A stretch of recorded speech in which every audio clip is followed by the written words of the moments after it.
For example 2, in day 3 notes, we're going to fill in this table of values. And then you can see different parts of the table is missing. So we have to determine, are we finding the x or are we finding the y? So how I organize my work is that over here in this blank space, I'm just going to put A, B, C, and D. So for A, I see that I have x, 0. So I'm going to plug it in for x and find my y.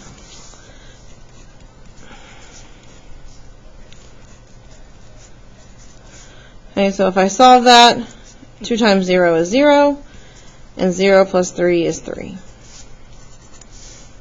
Okay, so then for part B, I have 2x plus 3.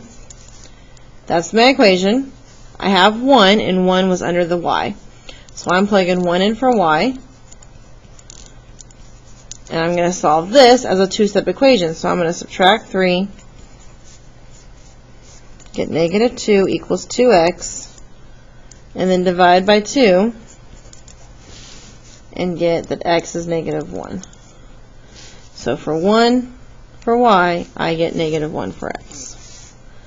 Okay, then for C,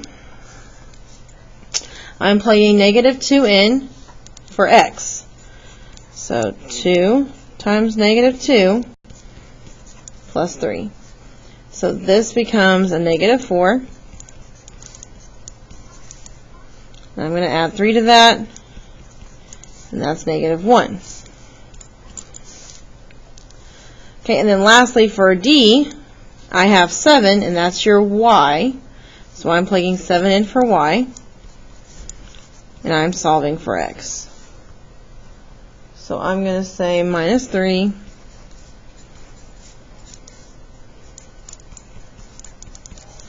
divide both sides by 2, and I know that I get 2 for x. Okay. So in part B, I know that it looks a little bit different as far as what I gave you and the order I gave it to you, but we're still doing the same thing. We're still going to have our 4 letters, A, B, C, D. And we're going to solve 4 problems. So for A, we know that f of x means y. So this is our problem. We're plugging negative 4 into x. So right here. So I'm going to have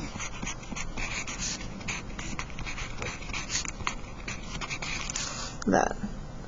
And then another way we could do this is we could go ahead and set them all up and then go back and solve them all. So for B, I'm given 9 is my y.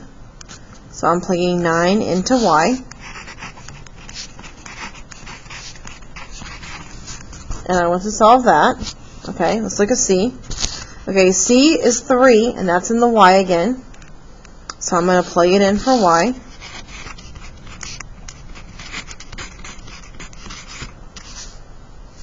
And then D, we have 3 for x. So we're going to plug the 3 in for x. Okay, so now our job is to go through and solve them all, fill in the table, and then we are done.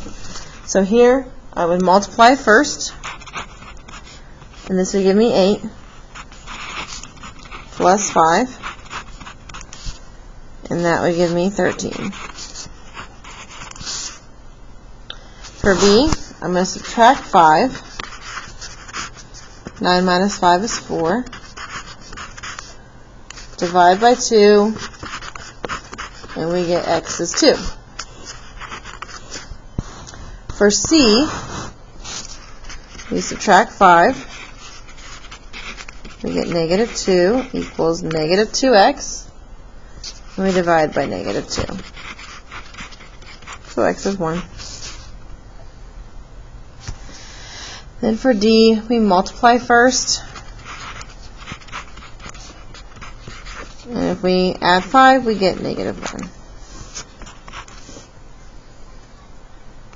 So we work each one out. We filled in the table, and we're done.